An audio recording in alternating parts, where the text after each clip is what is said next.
रविवार की रात करीब 8:45 का वक्त था जब सेंट्रल विस्टा की कंस्ट्रक्शन साइट पर पीएम पहुंच गए। नए संसद भवन के निर्माण कार्य का पीएम ने लिया जायजा।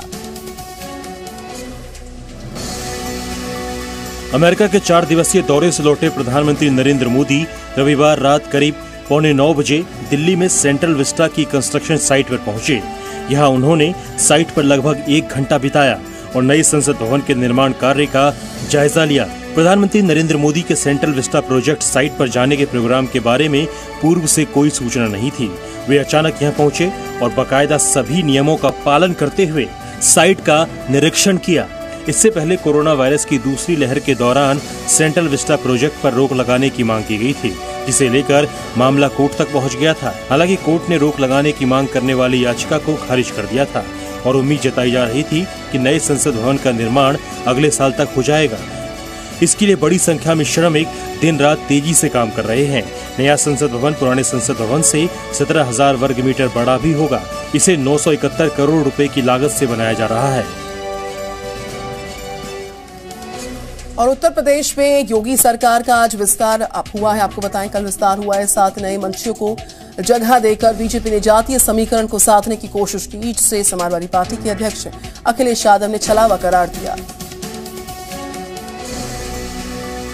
उत्तर प्रदेश में होने वाले विधानसभा चुनाव से 5-6 महीने पहले योगी सरकार में इन 7 चेहरों को जगह मिली और इन चेहरों से मुख्यमंत्री योगी आदित्यनाथ ने जातीय समीकरण को साधा है।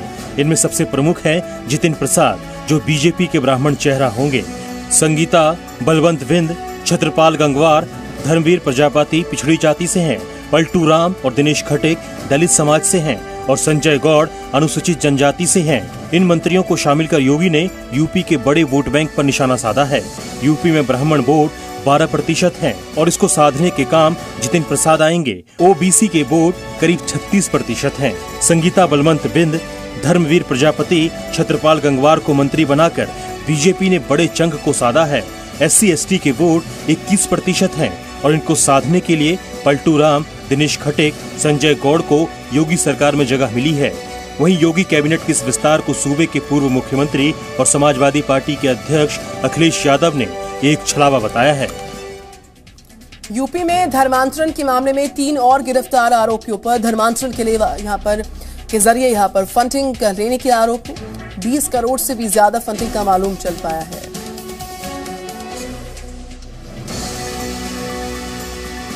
उत्तर प्रदेश ATS ने अवैध धर्मांतरण मामले में कलीम सिद्दीकी से पूछताछ कर 3 लोगों को रविवार को गिरफ्तार किया है।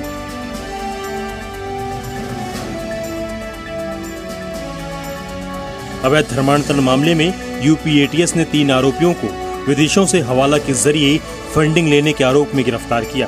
गिरफ्तार तीनों आरोपी मोहम्मद इद्रिस, मोहम्मद सलीम और कुणाल अशोक चौधरी उर्फ आतिफ के पास से 20 करोड़ से ज्यादा की फंडिंग का पता चला है।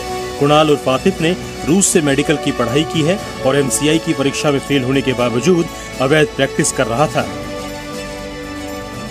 और साथ ही लोगों को धर्मांतरण के लिए प्रेरित करता था। ATS का दावा है कि रविवार को पकड़ा गया अभियुक्त सलीम पिछले 17 साल से कलीम सिद्दीकी के साथ मिलकर अवैध धर्मांतरण के काम में सहयोग कर रहा था।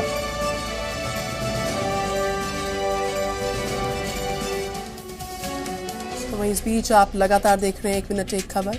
धर्मांतरण के मामले में आपने कहा किस तरीके से कार्रवाई की बात हो। वहीं चप्पल में ब्लूटूथ डिवाइस लगाकर REET की परीक्षा देने पहुंचे अभ्यर्थी।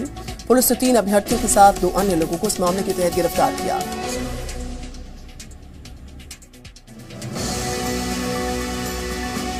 राजस्थान में रीट परीक्षा पर गड़बड़ी की आशंकाओं के बीच सुरक्षा के कड़े इंतजाम किए गए थे,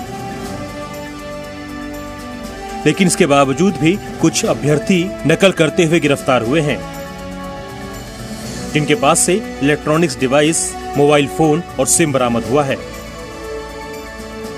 गिरफ्तार किए गए 5 लोगों में 3 अभ्यर्थी और 2 बाहरी लोग हैं, जो अभ्यर्थियों की नकल में मदद के लिए आए थे। आरोपियों को गंगा शहरी इलाके के नया बस स्टैंड से परीक्षा से पहले गिरफ्तार किया गया है। बीकानेर की पुलिस का कहना है कि धोखाधड़ी करने के लिए ब्लूटूथ डिवाइस को चप्पल में छिपा दिया गया था। कोई इनपुट था DST के पास, सूचना थी, उसके आधार पे उसकी चप्पल में एक ऐसा डिवाइस मिला जिसमें सिम लगी हुई थी और एक छोटा सा ब्लूटूथ उसके कान में था, जिसको डिटेन कर लिया है। उससे पूछताछ जारी है, लगातार हमारी टीमें पूछताछ कर रही है।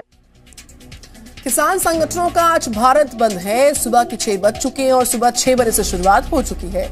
शाम 4 बजे तक ये बंद रहेगा। किसानों ने 3 कृषि कानूनों के खिलाफ ये बंद बुलवाया। दिल्ली बॉर्डर के सभी रास्तों पर किसान धरने पर बैठेंगे आज दिन भर। संयुक्त किसान मोर्चा ने 3 कृषि कानूनों के खिलाफ आज भारत बंद का आह्वान किया है। इसके लिए संयुक्त किसान मोर्चा के कुल 40 संगठनों ने आम लोगों के साथ साथ कई राजनीतिक पार्टियों से भी समर्थन मांगा है। संयुक्त किसान मोर्चा के भारत बंद के आह्वान को देखते हुए सुरक्षा के पुख्ता इंतजाम किए गए हैं। संयुक्त किसान मोर्चा ने ऐलान किया है कि बंद के दौरान सरकारी व निजी दफ्तर, शिक्षण संस्थान, दुकानें, उद्योग व्यावसायिक प्रतिष्ठान बंद रहेंगे। कांग्रेस, आप, Samajwadi party, Bahujan Samaj party, TMC समेत कई विपक्षी पार्टियों ने भारत बंद को अपना समर्थन देने की घोषणा की है।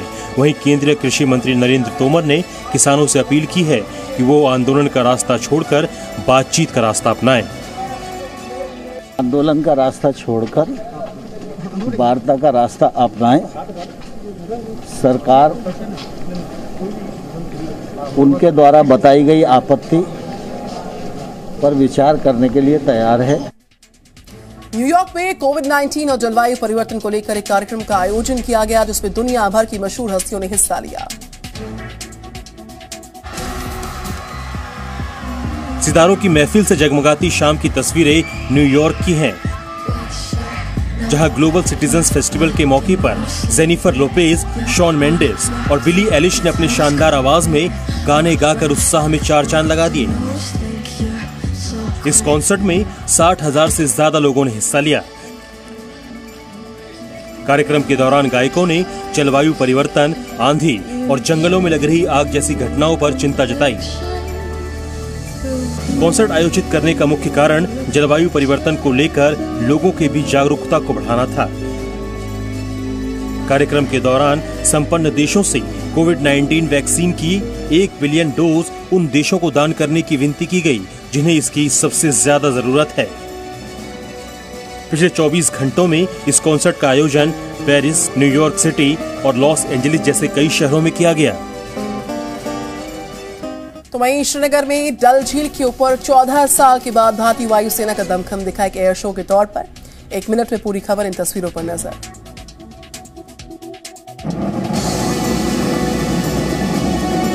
जम्मू कश्मीर में 14 साल बाद एयरफोर्स ने आजादी का अमृत महोत्सव मनाया। श्रीनगर की डल लेक पर आयोजित इस कार्यक्रम में मुख्य अतिथि के रूप में जम्मू कश्मीर के उपराज्यपाल श्री मनोज सिन्हा मौजूद रहे। एयर मार्शल BR कृष्णा ने कार्यक्रम की मुख्य मेजबानी की। शो की शुरुआत पैरा मोटर और पैरा हैंग ग्लाइडर डिस्प्ले के साथ हुई। कार्यक्रम में युवा दर्शकों के लिए एयर शो तैयार किया गया, जिसका नाम give wings to your dreams रखा गया।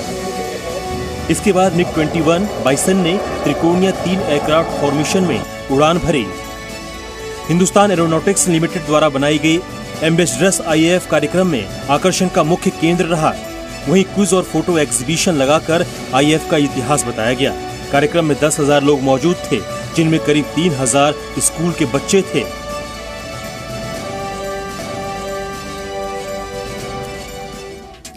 तो वहीं रूस के सेंट्रल मॉस्को में ऑनलाइन चुनाव के खिलाफ हजारों प्रदर्शनकारी जमा हुए, जिसमें कि आम नागरिकों के साथ साथ कई बड़े पत्रकार भी इसका हिस्सा थे।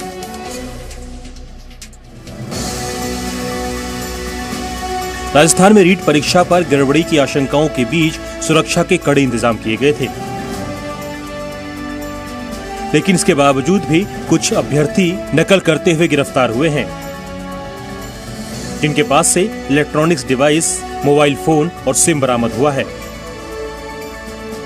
गिरफ्तार किए गए 5 लोगों में 3 अभ्यर्थी और 2 बाहरी लोग हैं।